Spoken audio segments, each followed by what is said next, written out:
데이터를 많이 모으고 열심히 분석하고 캐다 보면 뭔가의 가치가 나올 거라고 믿고 빅데이터 프로젝트들이 이루어졌는데 아세요? 데이터에서 시작하면 안 됩니다. 시작을 아니 이게 데이터에서 데이터 학자가 데이터에서부터 시작하지 말라 이렇게 얘기를 하시면 저는 반대로 생각합니다.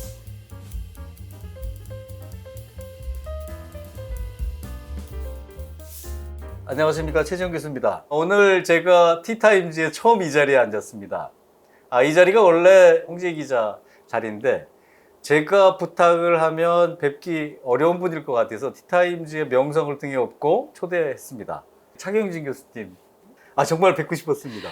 네. 저도 뵙고 싶었습니다. 예. 제가 이 책을 열심히 읽었거든요. 이렇게 보시면 막 너덜너덜하기도 하고, 이 책을 읽고 나서 천국과 지옥을 왔다 갔다 했어요.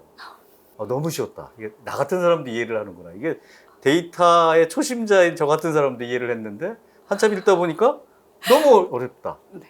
그리고 너무 쉽게 사례를 들어주셨는데 나중에 보니까 이게 방정식도 나오고 알고리즘도 나오고 이게 뭐지? 막 이렇게 천국과 지옥을 왔다 갔다 한 책이라서. 네, 사실 이 책은 이제 두 가지 부류의 사람들한테 하고 싶은 이야기였습니다. 저는 원래 데이터를 만지는 사람인데요.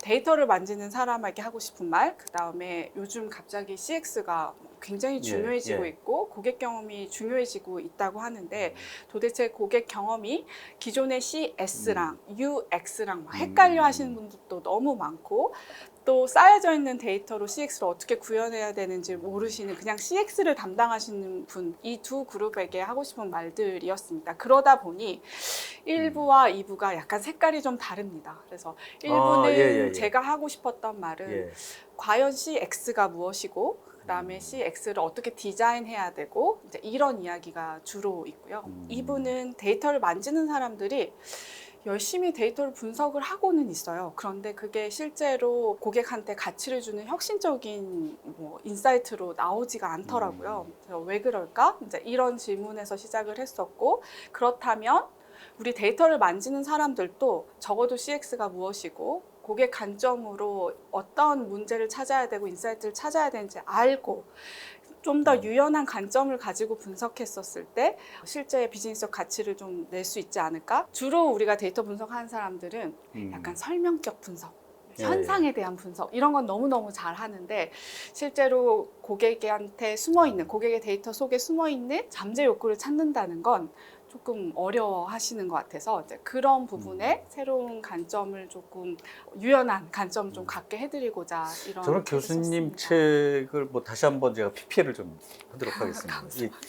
이 책을 읽고 어떤 느낌을 받았냐면요. 21세기의 원유는 데이터다. 그런 얘기. 그 다음에 우리 알리바바의 그 마 회장님은 무슨 얘기를 했냐면 앞으로 30년은 DT 시대다. 데이터 테크놀로지의 시대다. 라고 이렇게 총론적인 이야기들을 대단히 많이 하세요. 그리고 멋진 이야기들을 많이 하시는데 교수님 책은 총론보다 강론이 많았다라고 하는 거하고 그 다음에 사례를 상당히 많이 들으셨다. 그리고 제가 약간 감탄을 받았던 이런 것이 있었구나라고 했던 게 뭐냐면 제품이나 내부의 what을 찾는 게 아니라 동기에 대한 why를 찾는 그런 작업. 그래서 이거 교수님 책이 다른 거에 비해서는 좀 색깔이 달랐다라고 하는 것 때문에 사실은 더 뵙고 싶었던 거고요. 그런 면에서 그런 거를 찾기가 어떻게 보면 많은 경험을 가지셔야 되는, 아직 젊으시잖아요. 그래서 한번 뵈면 어떻게 그런 것들을 발견해내시고 그런 것들을 생각하셨는지 한번 이렇게 여쭤보고 싶었던. 네네. 책을 정말 좋게 봐주셔서 감사합니다. 사실 지금 서점에 가보면 제 2부에 써져 있는 책보다 더 전문적으로 데이터 기술을 설명하는 전문서들은 너무너무 많고 또 CX, 고객 경험이 중요하고 데이터가 너무너무 중요해하는 책들은 너무 많은데 이 두 가지 서로 다른 영역을 좀 이어주는 책은 저는 못 봤던 것 같아요. 그래서 데이터 기술만 이야기하거나 아니면 고객 경험만 이야기하거나 또한 고객 경험을 설명하는 책들도 너무 다 다른 거예요. 어떤 분들은 사용자 인터페이스, 사용자 경험, UI, UX를 CX로 이해하시는 분들도 있고 아니면 그냥 어떤 기업은 CS 센터를 그냥 이름은 CX로 바꾼 거예요. 커스터머 서비스의 품질을 높이는 게 CX다. 이렇게 예, 예. 이해하는 분들도 예. 있고 너무 제가 다녀보니까 기업들마다 너무 다르게 이해하고 있는 것 같아서 그 부분도 같이 이야기를 해보고 싶었어요. 그래서 이걸 있는 데이터로 어떻게 CX를 디자인하는지 이런 것들을 해보고 싶었고 데이터를 만지면서 자문을 하면서 사실 이 CX 이 책에 나오는 DCX라는 프로세스를 사실 개발하고 검증하는 거에 관련된 산업 프로젝트를 일부러 그런 것만 했어요. 그래서 글쎄요. 다양한 것들을 할 수 있는 기회도 네. 있었는데 저는 이거를 실제로 산업 프로젝트를 하면서 검증해보고 좀 개선해보고 이 프로세스를 좀 정립해보고 싶어서 그러면서 좀 이게 가능성들이 좀 보였고 수정되고 보완되면서 책으로 나올 수 있을 만큼 좀 네, 저는 그 해볼 수 데이터 있었어요. 분석에 대해서 약간의 약점이 있었다라고 생각했던 게 뭐냐면 데이터는 분석이잖아요. 그리고 어떻게 보면 이제 비주얼라이제이션 시키는 거고. 근데 액션에 대한 부분은 사실 좀 아닌 네, 것 같아요. 네. 마치 액션은 우리가 보통 얘기하는 이제 디지털 트랜스포메이션이나 이런 걸로다가 이렇게 하다 보니까 데이터를 분석하시는 분들이 분석은 잘하는데 액션에 대한 이야기를 잘 못하셨는데 맞습니다. 교수님 책을 이렇게 보다 보니 그것에 대해 구체적으로 이야기하는 것들이 있는데 그 포르쉐 사례나 현대자동차의 사례도 재미있던데 그 사례도 좀 한번 이야기를 좀 해주시죠. 아, 네네. 제가 이 책에서 소개하는 현대자동차는 경험, 의미 디자인 이런 네. 말들을 하면서 자동차의 기능적인 가치를 보고 사람들이 자동차를 선택하는 시대는 이제 지났다. 만약에 승차감이나 모빌리티를 얼마나 효과적으로 할 수 있나 이동 수단으로서의 기능적 가치로 보면 사실 사람들은 자동차를 안 타고 이제 모빌리티 서비스로 가겠죠. 그렇죠, 저는 그렇죠. 오늘 또 IM이라는 택시를 타고 그래서 그런 모빌리티 서비스로 가지 않을까? 그러면 새로운 경험적 가치를 주는 자동차들의 사람들이 열광하게 될 것 같은데 최근에 현대자동차 중에서도 뭐 한 4, 5개월을 기다려야 이제 탈 수 있는 자동차가 네, 있었습니다. 맞습니다. 바로 팔리세이드라는 예. 자동차인데요. 사실 기능적 가치로만 보면 그 차는 별로 매력적이지 않습니다. 주차하기도 힘들고 연비도 그렇죠. 별로 안 좋고요. 그 차는 사실 차박이라는 의미적 가치, 예, 그 많이 경험 저기 때문에 했죠. 사람들이 사는 겁니다. 실제 제가 팔리세이드를 타봤거든요. 예. 차박도 해봤습니다. 예. 빌려서. 왜냐하면 책에 이야기를 하려면 저도 경험을 경험을 해봐야 경험을 하셔야 실제로 할 수 또 있기 때문에 경험 얘기. 그래서 실제로 예. 이게 뒷좌석을 눕히면요 에어 매트리스를 깔면 내 가족이 이제 잘 수 있는 정도로 넓은 공간이 나오고요. 네. 편안하게 놓을 수 있고 그다음 저희 아이 둘이 맨날 스크린으로 싸우거든요. 근데 각자 스크린이 달려 있어요. VIP 모드 그래요? 같은 경우는. 야. 그리고 차박을 하면 감성이잖아요. 예. 그러면 이제 전구도 달아야 되고 전자 제품을 꽂아야 될 때가 많은데 그런 콘센트나 이런 것들도 그것도 다 잘 잘 돼 돼 있고 있고. 제가 차박을 하면서 가장 좋았던 기억은 아침에 딱 일어나가지고 새소리를 들으면서 따뜻한 커피를 계속 이렇게 마실 수 있었던 그게 가장 기억에 남아요. 그것 때문에 그 고생을 하면서 거기를 가는 것 같은데 결국 차에 대한 것보다 그런 것들에 대한 그 어떤 네. 동경이나 경험이 대단히 네, 실제로 디지털 세대들이 실제로 차박 커뮤니티에 가서 보면 팔리세이드라는 자동차에 대한 언급을 굉장히 많이 합니다. 차박을 할 수 있게끔 최적화된 자동차다. 예. 그래서 주말에 차박을 하기 위해서 그 의미와 경험이 너무 이들한테는 또 해보고 싶고 말하고 싶고 기억하고 싶은 그런 경험적 가치를 주기 때문에 그 차를 산다는 것이죠. 저도 미국에서 그 차를 광고하는 걸 봤어요. 그 아마존 북스에 들어갔더니 광고가 이렇게 돼 있고 그래서 이게 처음에 이게 뭐지 이랬는데 보니까 이게 그때 초창기 우리나라 국산차 현대차에 깜짝 놀랐습니다. 그래서 제가 여쭙고 싶은 게 뭐냐면 그 패러세이드도 그렇고 거기에 예를 들으신 그 스타벅스도 그렇고 스타벅스 같은 경우는 아주 명확하게 설명을 해주셨더라고요. 커피보다 굿즈를 사기 위해서 사람들이 거기에 열광을 한다.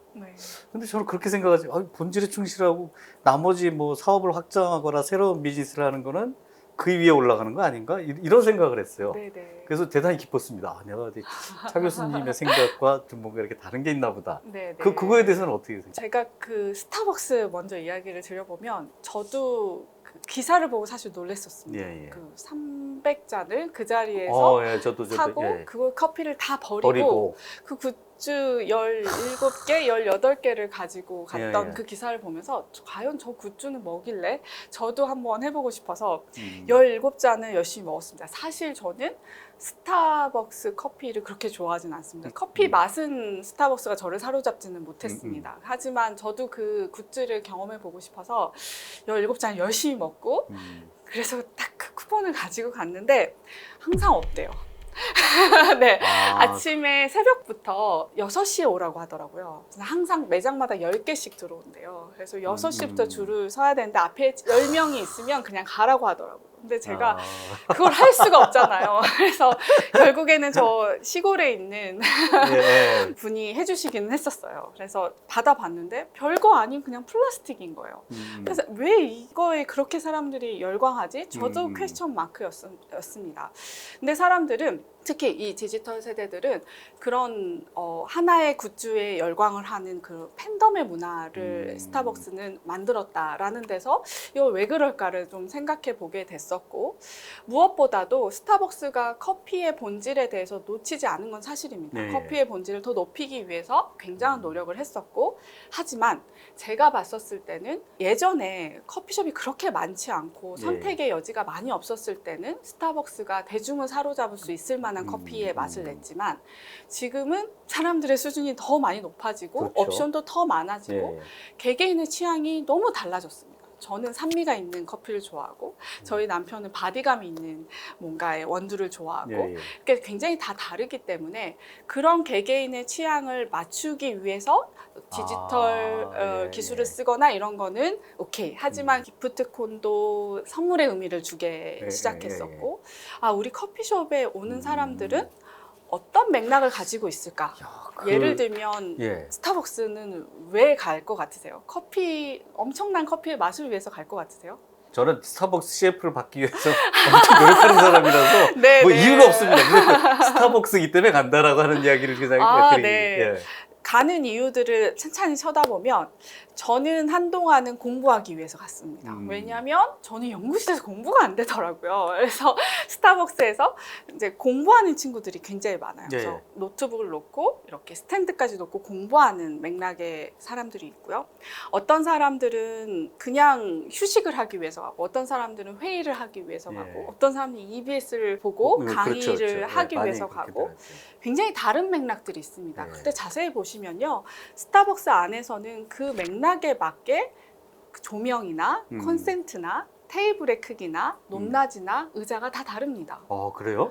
그런 맥락적 경험을 주기 위해서 네. 스타벅스는 노력을 하고 있다는 면에서 제가 여기에 스타벅스는 커피의 본연의 맛에도 물론 충실을 했었지만 지금은 새로운 의미와 맥락적 경험을 주기 위해서 굿즈도 만들어내고 있고, 그 다음에 스타벅스 안에서의 인테리어조차 맥락적 경험으로 설계하고 있고 이제 하는 이야기들을 소개하고 있습니다. 네. 저는 스타벅스를 10몇 년 동안 이렇게 지켜보면서 시애틀에 사실 6개월에 한 번씩 이렇게 가봤거든요. 근데 스타벅스를 만들고 난 이후에 보면 스타벅스 리저브에서 옷도 팔고 신발도 팔고 술도 팔아요.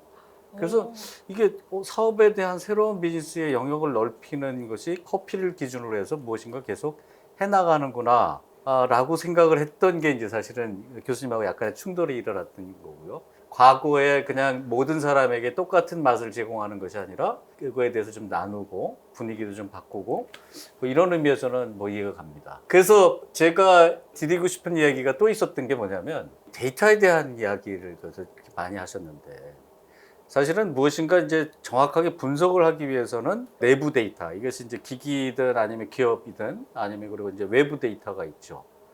그리고 통계 데이터까지 이렇게 얘기를 하셨는데, 거기에도 이제 더 많은 데이터들이 나면 우리 이제 서드 파티나 이제 협조자들에 대한 인바이러먼트 데이터까지 하게 되면 모든 게 다 모여서 이제 좋은데, 이게 데이터에 대한 수집 비용이 너무 많이 들어간단 말이에요. 맞습니다. 첫 번째. 그 다음에 두 번째는 뭐냐면 니콜라스 텔레브라고 하는 우리 최고의 현자라고 하는 분, 그분 얘기로는 뭐냐면 이 데이터가 많다라고 하는 것은 정보가 많다는 것을 의미한다. 근데 그 많다라고 하는 것은 틀린 정보까지 포함한다라고 하는 부분에 있어서 사실 그렇게 데이터가 많으면 돈도 많이 들어가고 정보도 더 많지만 이 틀렸을 수도 있다라고 하는 그런 가정도 있을 거 아니에요. 그러면 맞습니다. 교수님이 이렇게 수집하시고 분석하신 데이터가 다 맞다라고 하는 증거도 없는데, 그렇습니다. 혹시 뭐 뭐 이거 맞을까 이런 생각 해본 적 없으세요? 네, 저는 일단 데이터가 너무 많으면 음. 데이터 기반으로 가치를 만들어내기가 더 힘들다고 생각하는 사람입니다. 빅데이터지만 데이터가 많다고 해서 좋은 비즈니스적 가치나 고객 경험 디자인으로 이어지기가 더 힘듭니다. 그 이유는 여러 가지가 있는데요. 일단은 그 전에 많은 빅데이터 프로젝트들이 일단 데이터를 많이 모으고 예. 열심히 분석하고 캐다 보면 뭔가 인사이트가 나오고 뭔가의 가치가 나올 거라고 믿고 그동안 많은 빅데이터 프로젝트들이 이루어졌는데 아세요? 실제 전자신문에 제가 아티클을 보니까 예. 약 8%만이 빅데이터 프로젝트가 예. 성공을 했다고 저도 하더라고요. 어디서 본 것 같습니다. 네. 왜 그렇게 성공률이 낮을까라고 보면 그냥 어떤 비즈니스적 가치를 위해서 또는 어떤 고객 경험을 주기 위해서 이 데이터를 수집해야 되지. 그러니까 목적성 이시 수집한 데이터가 아니기 때문에 데이터 엔지니어 관점에서 데이터를 무작정 수집하게 되면 그건 대부분 다크 데이터가 되고 마는 것 같습니다. 심지어 제가 이제 최근에 많이 분석하고 있는 데이터가 그 전자제품에 있는 와이파이 센서 데이터인데요. 예. 그게 한 2018년부터 우리나라 전자제품에 와이파이 센서 데이터가 붙어졌고 그러면서 어떤 버튼을 누르는지 언제 켜고 끄는지 언제 문을 여는지 뭐 이런 것들이 기록이 되고 있는데요. 이걸로 어떤 가치를 줄 건지 고민하지 않고 엔지니어 관점에서 그냥 제품의 상태 중심으로 이제 센싱을 하다 보니까 사실 그것으로 아직 혁신적인 가치를 만들어내지를 못하고 있습니다. 예. 그냥 무작정 쌓고 있거든요. 예. 그래서 제가 한 번 이렇게 말씀드렸던 것 같습니다. 클라우드 비용이 너무 아깝다. 예. 네, 데이터 지금이라도 쌓아야 되니까. 센싱 전략을 좀 바꿔서 목적성 있는 데이터를 수집하고 그걸 가지고 우리가 의사결정을 하거나 비즈니스 가치를 마련했었을 때 실제로 성공할 수 있는 거지 있는 걸로 씨름한다고 해서 언젠가 뭔가 나오겠지는 좀 아니지 않나라는 생각이 들고요. 교수님 말씀하신 것처럼 실제로 많은 CIO들이 이제 이렇게 생각을 하더라고요. 빅데이터가 내는 결정을 믿을 수가 없다라고 이야기를 할 정도로 그 정도였어요? 약 27%가 그렇게 생각한다고 또 하더라고요. 근데 이게 뭐냐면 너무 많은 데이터가 모아지면 이제 잘못된 정보까지 같이 들어가기 때문에 그래서 우리가 데이터를 보는 눈이 굉장히 중요합니다. 어떤 데이터가 이 의사결정에 또는 이 가치 발현에 적합한 데이터인지 그거를 보는 건 사람이 해줘야 됩니다. 그렇지 않고 우리가 가지고 있는 모든 데이터를 모아서 보면 뭔가 더 좋은 품질의 의사결정을 할 수 있는 것이 아니라 쓰레기 데이터를 잘 걸러줘야지 이런 유명한 말이 있잖아요. garbage in, garbage out. 그래서 그 쓰레기 데이터가 들어오면 쓰레기 의사결정이 나온다는 말처럼 사실 그런 부분들을 잘 하려면 데이터를 분석하는 사람은 사실 비즈니스 모델이나 어떤 고객 경험, 어떤 고객 가치를 줘야 되는지 좀 잘 모르고 또 고객 가치나 고객 경험의 전문가들은 또 데이터를 분석해 보거나 이 데이터가 가치 있는 건가 이걸 또 볼 수 있는 능력들이 좀 멀어지기 때문에 이런 부분들을 이어야 되지 않나. 그래서 교수님 네. 내용에 어떤 내용이 기억이 나냐면 네, 데이터를 모을 생각하지 말고 목적을 가지고서 맞습니다. 해라. 네네. 그 얘기가 어떻게 보면 쉬울 수도 있지만 처음에 어떤 목적으로 데이터를 수집할 것인가에 대한 부분을 설정을 하려면 상당히 고수여야 되거든요. 어떻게 보면. 네, 그렇기 때문에 어떤 의미적 가치를 줄 것인지가 먼저 설정이 돼야 됩니다. 그래서 데이터에서 시작하면 안 됩니다. 시작을 이게 데이터에서 데이터 학자가 데이터에서부터 시작하지 말라 이렇게 얘기를 하시면 그래서 많은 빅데이터 전문가분들이 예. 데이터에서 일단 시작하고 캐다 보면 금강처럼 인사이트가 나오고 그게 가치로 발현된다는데 저는 반대로 생각합니다. 일단 어떤 의미나 목적과 가치가 먼저 설정이 돼야 되고 그럼 이 가치를 주기 위해서는 우리는 뭐가 필요하지? 그럼 우리가 가지고 있는 데이터는 무엇이고 더 필요한 데이터는 무엇이지? 반대로 생각을 해야 되거든요. 그런데 가지고 있는 데이터에서 뭔가 만들어내려고 하는 게 지금까지 많이 실패했던 근본적인 이유인 것 같기도 합니다.